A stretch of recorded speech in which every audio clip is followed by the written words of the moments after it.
Welcome to Midwest Manufactured Live, where we tell the stories of great manufacturers, what they're doing to grow, to innovate, and see new opportunities in their marketplace. Today we're here with Terry McCormick, Business Development Vice President at RJ Link International. But first, we do want you to stick around to the end of the broadcast where we're going to reveal the Poopsies Corporate Appreciation Gift Box. Terry, we were talking about this before the broadcast, and Terry doesn't know what's in his surprise gift box. So we I'm just hoping it's appropriate and I can take it home to the wife. Well, I don't know your wife, but I feel like she's easygoing. Yeah, pretty easy. Yeah. Well, She Terry, puts up with me. Terry, thanks for being on the broadcast today. Now, RJ Link International, what is it that you guys do? So RJ Link International is an industrial gearbox manufacturer. So to give a little bit of an explanation on that is an industrial gearbox is usually driven by a diesel engine or a large electric motor. And diesel engines and these electric motors have a sweet spot to run at for efficiency. Okay. So as an example, diesel engine wants to run at 1,800 RPMs for the most effective horsepower and fuel efficiency. But the device they're running may not need to run at 1,800 RPMs. They may want to run at 900 RPMs. So a gearbox will either increase or decrease the speed. And you use that through gear reduction ratios, and this is an example of a gear. Okay. And so that's what we provide. We provide that custom design industrial gearbox to transmit torsional power. Okay. So what kind of size are we looking at? I mean, this is a pretty big gear, and I'm thinking of my car, Right. and full disclosure, I know nothing about cars. But I'm guessing that this is a bigger gear than what's in a car. They'll be very similar, maybe Okay. a little bigger, but this is actually one of our smaller gears. Really? Yeah, our industrial gearboxes, we have some that weigh up to over 1,000 pounds. And what? And on average, put that in 200-300. perspective. How big is that? As big as this proportionally? table. Okay. Driving what kind of machines? So they'll drive like large industrial water pumps. In the oil and gas industry, it'll be a blender for fracking industry, as an example. Big industrial snow blowers that mount on the front end of a Mack truck.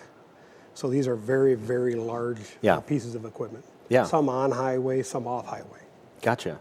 And how long have you been in this industry? I've been in gearing for 30 years. Oh, really? Okay. Yeah, so whether it's been in hydraulic pumps or in industrial gearboxes, that's been my career in manufacturing, engineering, and quality for the last 30 years. And how long have you been with RJ Link? I joined the RJ Link team in November of this year. Okay. The company president, CEO is Mike Moss, and he and I have worked together for a number of years at other companies.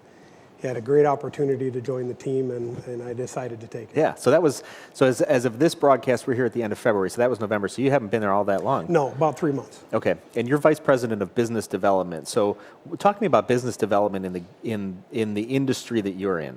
So RJ Link manufactures custom gearboxes. Okay. So our customer base is they'll want a singular gear or a singular gearbox that's for a unique application. Okay. Maybe they build 10 of these a year or one of these a year.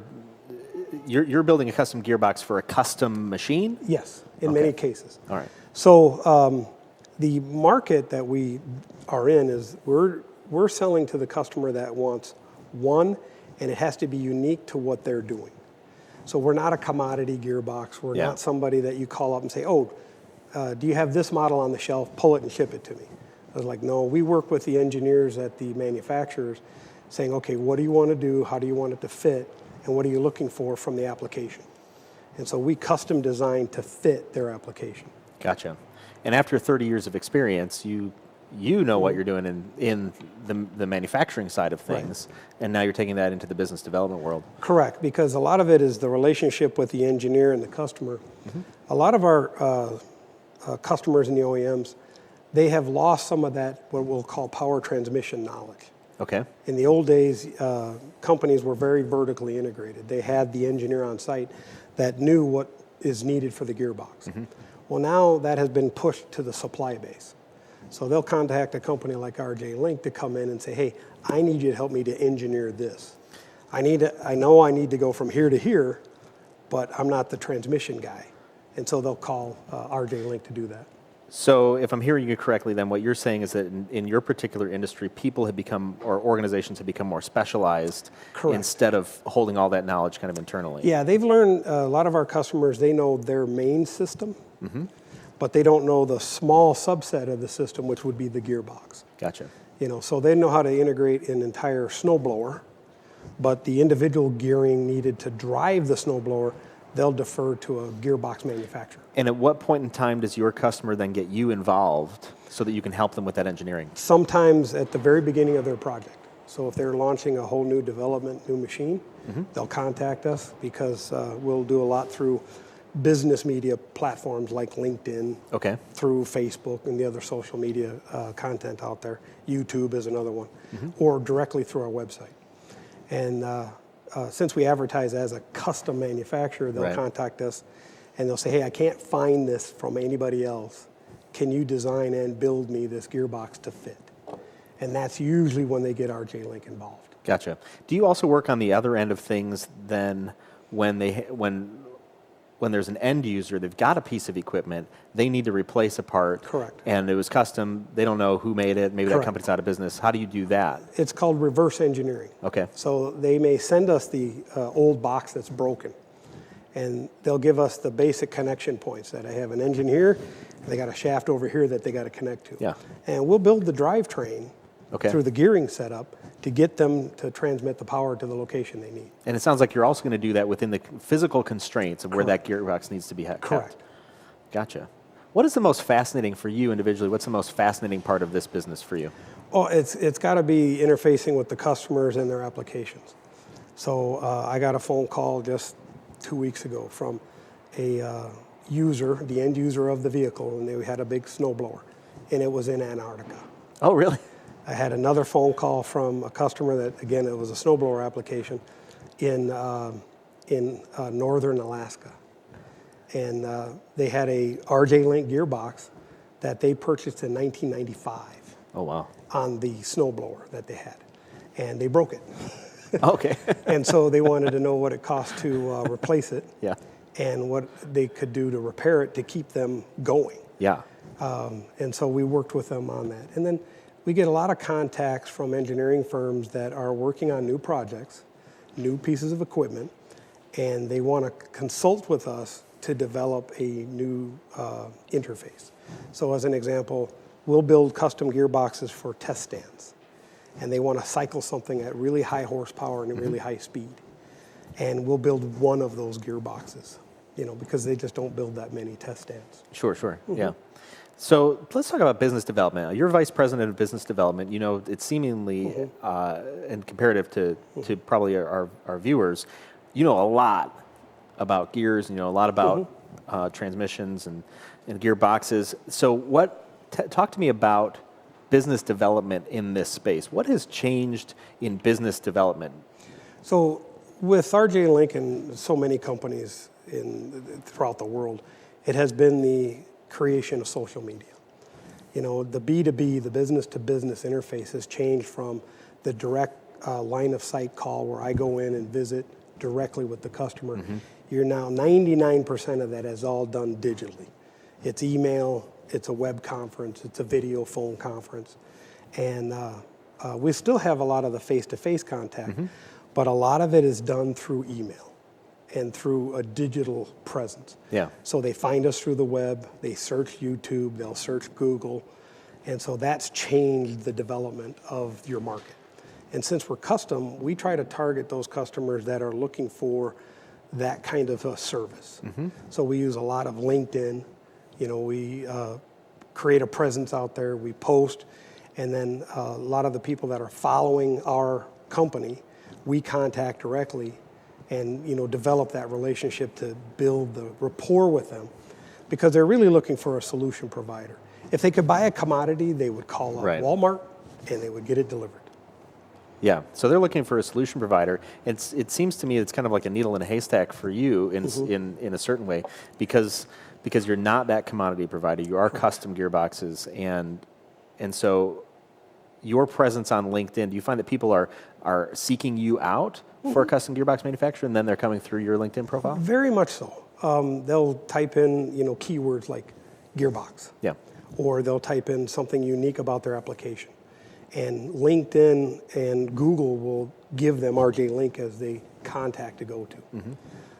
And then they'll contact us, and they may ask us, hey, we need something that's going to run at 50,000 RPM.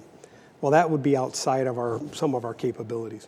But we would work with them to say, okay, maybe you should try a different company that may have a product that's within the operating application you're looking for. But typically, it's those types of searches that find RJ Link. And then we have an established customer base that we already work with. They're developing new products, all the time. Right. And so they'll say, okay, we want to take your existing gearbox and put it in this application. Well, the application parameters will change, meaning they're going to drive it at a higher speed and they want more horsepower. So we'll design or review the design. It's like, can we meet those new conditions? Yeah. So the interface change in the last 30 years really has been the digital media of business to business. Gotcha. So we've got a handful of changes here that I'm hearing from you. One is that for manufacturers, they tend to look towards more specialized Correct. organizations to solve their engineering needs or their manufacturing needs. And then we've seen this change into less kind of face-to-face networking group type thing to I'm going to seek out this specialized manufacturer on LinkedIn, and now all of our communication is digital. Yeah, because travel is a cost. Yeah. It's an expense that companies want to control and manage. RJ Link is no different. Yep. And so if they can do it digitally, it saves them a ton of time and interface. And many times that interface is real time, because you can use a variety of video conferencing systems for direct connection to your customer. So when you've got a customer in Alaska and you've got a customer in Antarctica, and you're sitting here albeit we are as cold, it seems, as Antarctica. As Antarctica. But you're in the Midwest. Now, how do you interface and keep errors down when we're engineering important, massive products that have certain specifications that can't be shifted? How do you manage that and make sure that you're making something that's actually going to work if you ship it to Antarctica? So we ask a lot of questions. Okay. And it's really understanding the engineering behind what they're trying to do. Yeah, and that's more than the math data that Correct. somebody might send you. Because we've talked with people before where they're actually what actually made it into production never made it back into math. Right. And so you get specifications that aren't even real There's anymore. that special occurrence in the application that nobody sat down and said, oh, it's got to be able to handle this. Right. And you'll hear the term in a gearbox called a shock load. Yeah. Meaning all of a sudden it hit and it dead stopped the gearbox. Right. It's not designed for that kind of force. Right. And material properties, you can shear teeth right off of them. Yeah. Off the gear. So a lot of it is asking the question of the end user or the OEM or whoever has the gearbox of what is it doing? How is it running? How does it sound? How is it performing? What are you looking for it to do? Is that process more or less stressful or the same as it used to be when you were doing maybe that business kind of more face-to-face? Now you've got this idea of Antarctica. Hey, we're shipping things back and forth. We don't necessarily see each other. Maybe we video conference, but it is more challenging in the digital presence, I would say, because when you had more of a face-to-face, you're with the customer, maybe even in the field, working on the unit. Right, you could go look at it, touch it, measure it. And in some cases, you still have to do that. But it's amazing how much you can get done with FaceTime. Yeah. So in my past life, we had several opportunities where a gearbox was at a very remote location and the service tech was there, had his phone out, FaceTimed it, and we could tell exactly what was happening. And you can solve it that way. Gotcha. Now, you guys, I know a little bit about you, and I know that you tend to be a pretty progressive organization. For a product that hasn't changed dramatically over time, gearboxes have, the technology's changed a little bit, but you guys are progressive in your methods of communication and business development too. So it's interesting. Do you find that the organizations that you work with, are they up to speed with that, or are you kind of leading them? A large majority of our customers certainly are. But there are some segments that are, I'll say, behind the times in many cases, where even in today's world, they still use a fax machine. Yeah. But Right. they found that to be their comfort zone, and Sure. but you're still working with that customer on what's happening with their product and what's happening with their application. So it does force you to relook at how you interface with your customer. Mm-hmm. And so obviously, Google is the largest search engine in the world. Yeah. YouTube is number 2. Yeah. So that means So it's amazing to me that you, as a business development professional in manufacturing, would know that. Mm-hmm. Most people don't. it's the changing times. Yeah. And if you aren't learning that, you need to learn it quick. Yeah. And so the one exciting thing in my career over the years, I will say that every position I've ever held or interface I've had with customers, there's always an opportunity to learn something new. And that keeps it exciting and fresh. What do you on the idea of customers, what do you do to take care of your customers? So it's obviously solve the problem they're faced with. Okay. Quality and delivery are given. They just expect that. And then working with them on how to develop a real partnership. Again, some customers just want to call up, order, and that's the end of the relationship. Sure. Yeah. But most customers want to know that when they call, they're talking to Terry, or they're talking to a person, and the person at the plant cares about their product. Yeah. That relationship component. Correct. Which is a little more difficult in the digital age. Yes. So what do you do to overcome that? So it's working on personal skills and how you interface with the phone calls, the follow-up, even asking a personal question about, how's your grandchild doing today? Yeah. That kind of thing. Sure. And I'll be honest, by nature, I'm an introvert. Okay. And it may not sound like it with this interview process So am I. going. Yes. But I've learned over the years, even in a technical engineering world, you have to develop certain other interface skills on how you talk to the customer and how you interface with them. So when I talk to the buyer at an organization, it's a different interface because the buyer wants the cheapest product they can get. When I talk to the engineer wants to get all the bells and whistles as much as possible because he knows he's really looking for that quality of product and service. Yeah.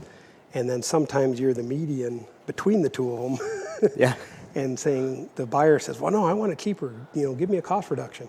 And I'm like, no, it's going to cost you more because we're going to provide more value in the product.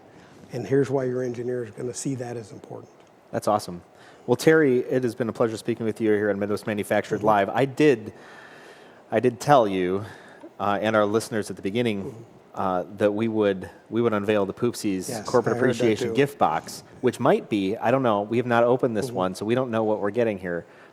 This might be an opportunity to take care of a customer. All right, so Poopsies in Galena, Illinois is fantastic. Have you been to Poopsies? I've been to Galena, Okay. I know of them, but All I've right. never been to their store. Yeah, so Poopsies in Galena, Illinois is a fantastic place. Really fun. It's a great destination place, but they also have a cool e-commerce website. The neat thing that I like about Poopsies is it's, for me at least, it's difficult to show care and appreciation because you want to get something that's a little unique, a little off the wall, right? Poopsies makes it easy with, I coined the term hands-off shopping. You could just call them up and say, here's the type of person I wanted to talk to or give something to, and they'll just make it happen. So we've got the Poopsies Corporate Appreciation gift box. I don't know what you're going to receive. Do you want to open this? You want to take it? Sure, I'll give it a whirl. This is our appreciation. We're going to look at it first. It's our appreciation sure for being it's on Midwest appropriate. Manufactured Live. What the heck? So, okay. What we got Fidget cubes. So cute. there you go, fidget cubes. Always a good tool for engineers. Yeah, right? And Infinite then the, fidget cube.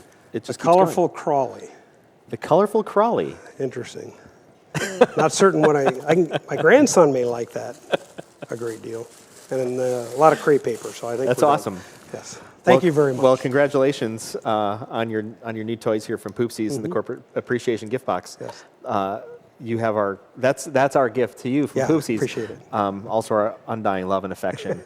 And I think you were talking about enjoying Irish whiskey. So Yes. I think I'll have to have you over for Irish whiskey sometime. I would appreciate that. That'd be It fun. would be a pleasure. Awesome. Thank you very much. Terry.